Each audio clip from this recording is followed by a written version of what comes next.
So this is how we are going to do it.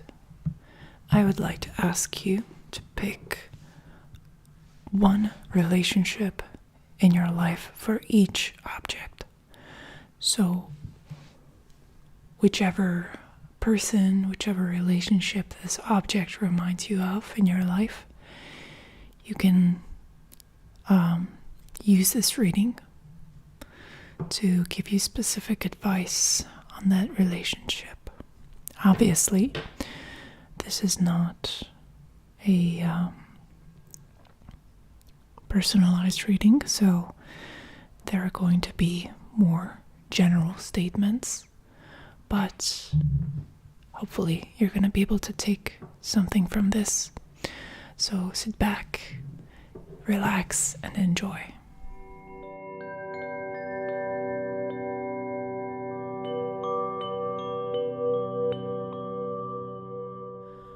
Alright, so let's start with the first one. I'm going to show you the object up close.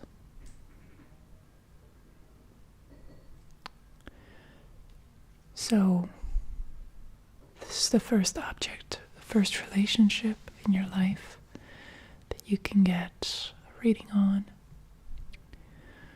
If you want to use all objects, you can use all of them. If you want to just pick one, you can just pick one, but I encourage you to use this opportunity to get 4 different readings for 4 different relationships. So this is relationship number 1. Okay. Let's see relationship number 2.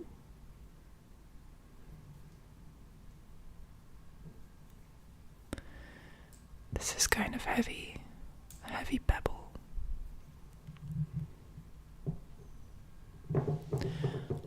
Okay.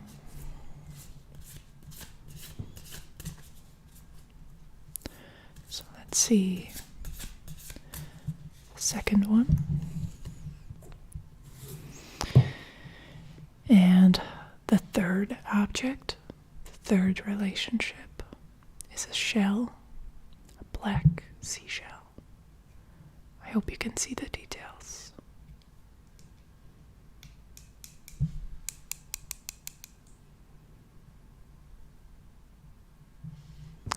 So that's the third relationship.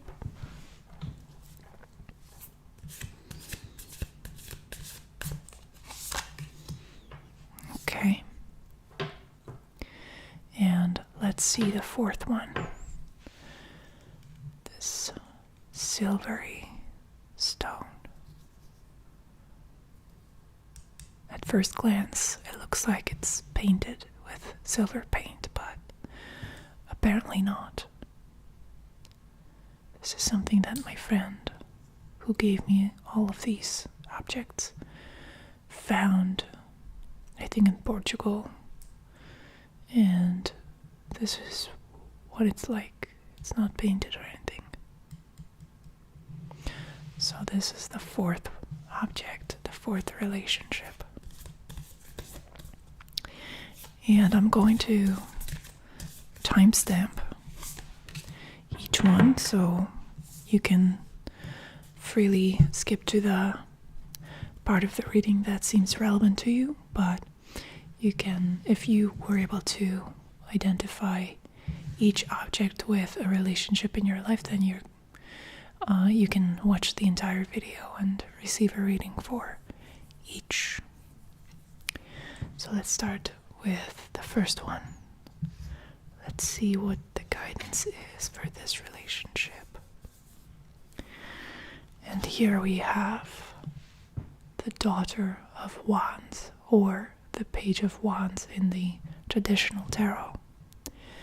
So the guidance here is to try and find the passion and the spark that used to make this relationship great.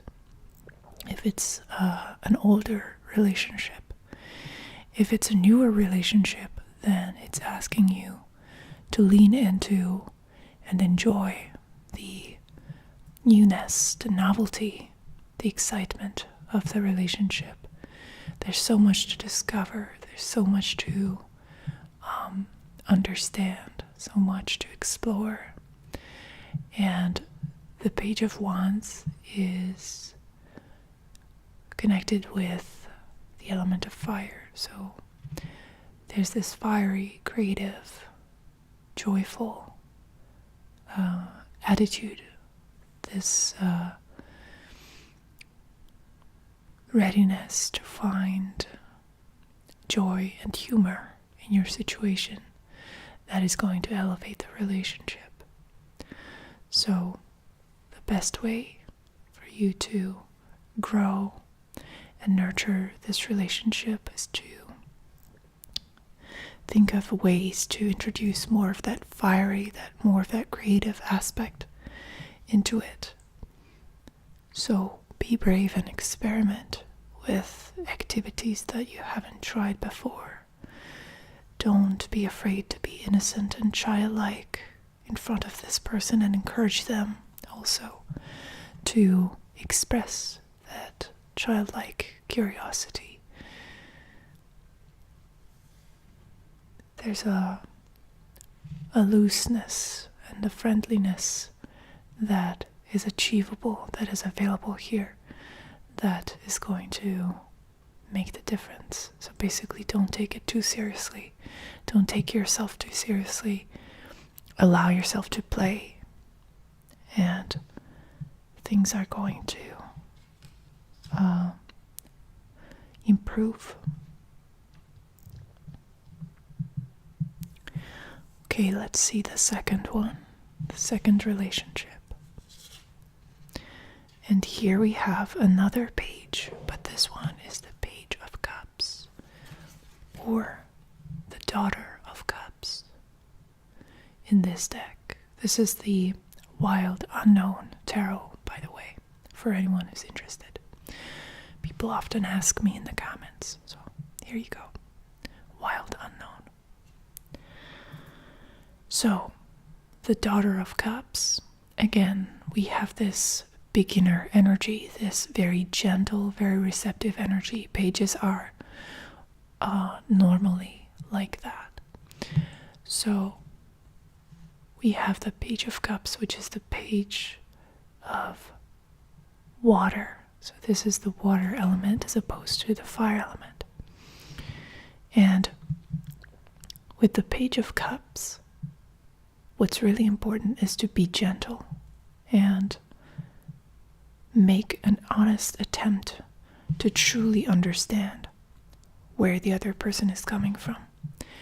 And this might not be an intellectual understanding, so it's not really about the semantics, but to try and feel the other person's position, to turn to them with an open heart and an open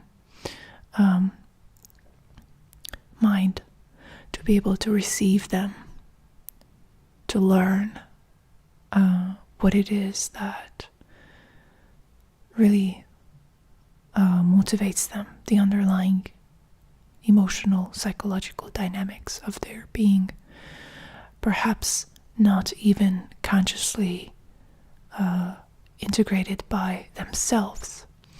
So this is more about feeling the other person than getting caught up on the words that they're saying.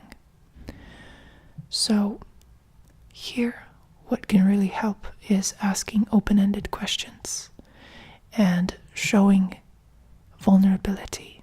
So allowing yourself to display and express emotions, to encourage them also to be vulnerable with you.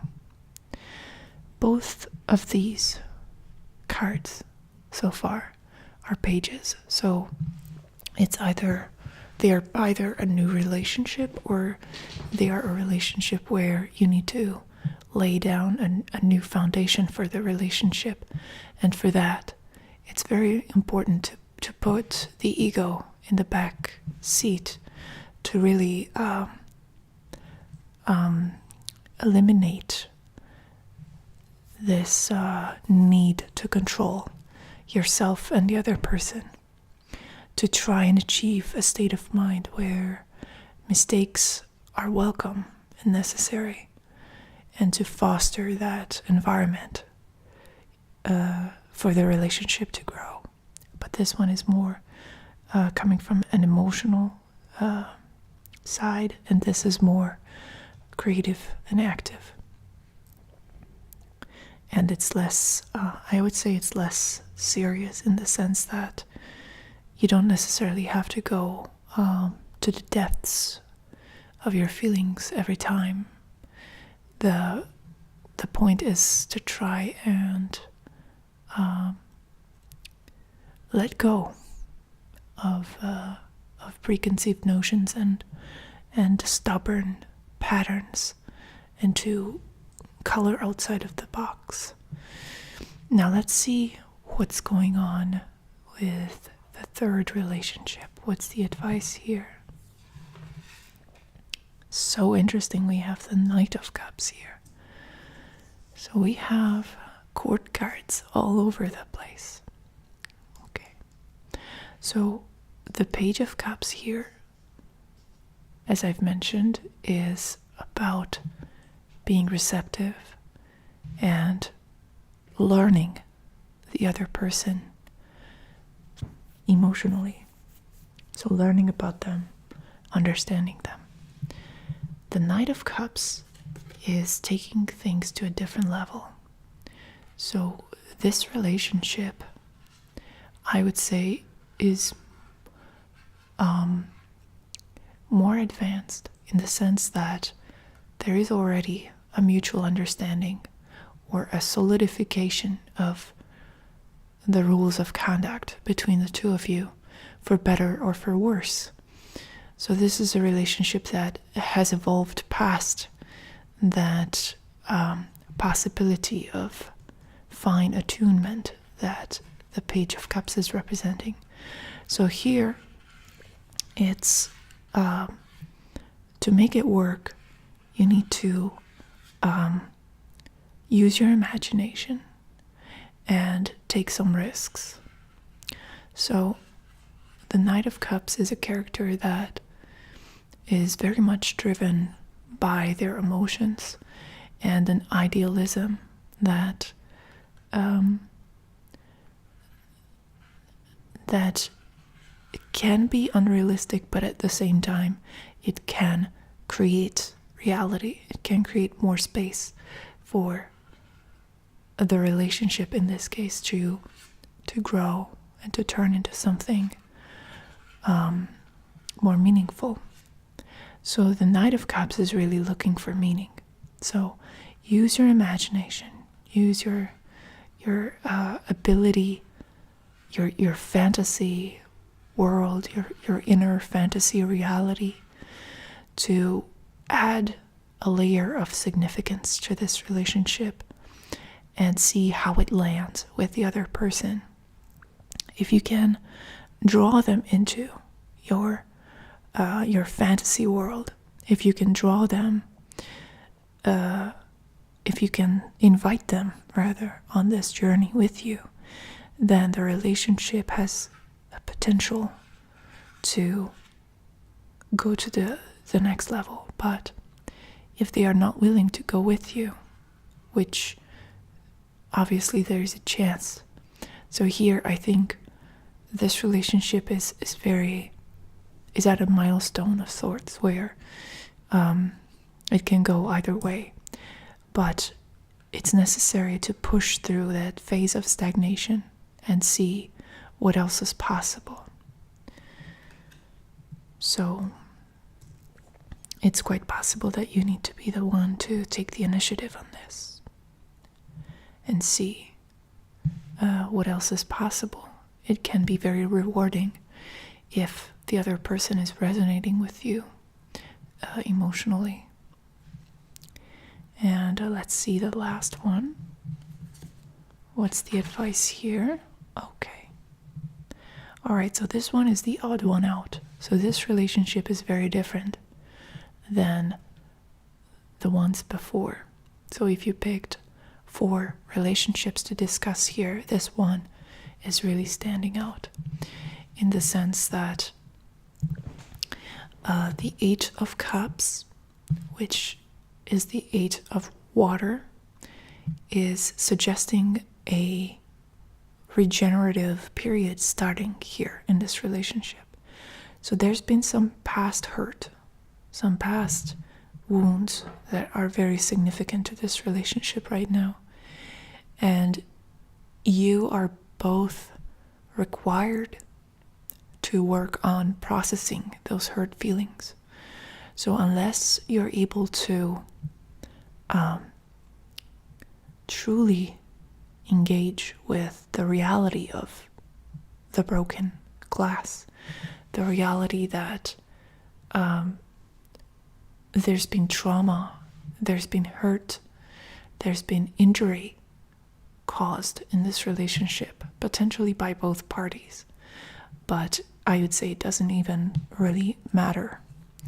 It's not about looking for someone to blame.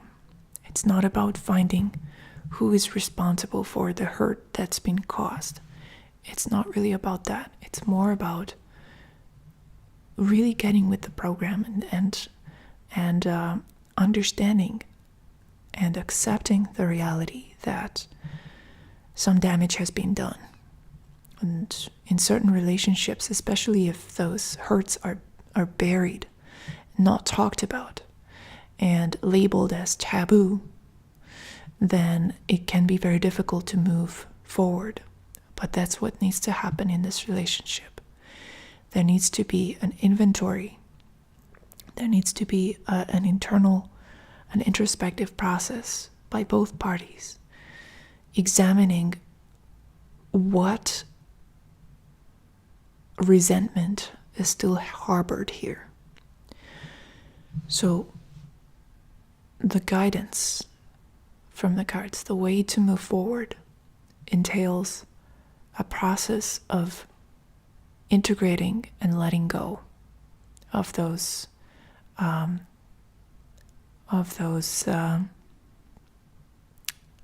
negative points in the relationship. But the first step is awareness. So there needs to be an honesty. There needs to be an admitting of faults, apologizing. There needs to be a clarity around what happened. So if that's not achievable here, if there is not a way by either party to truly admit and be able to talk freely about the reality of the past of this relationship, then there's no moving forward. But if you can see that, if you can see this happening, if you can see that there's a chance for this to happen, then I would say this can be a strong and good relationship. But the cards are really pointing it out to you that this needs to happen first in order to cleanse and purify your emotions around it. So I hope that you guys enjoyed this reading. I hope that you were able to take something from it. If you're interested in booking a reading with me, feel free to check out my website. Leave a comment, like this video, let me know that you're here. It means a lot to me. And see you next time. Bye-bye.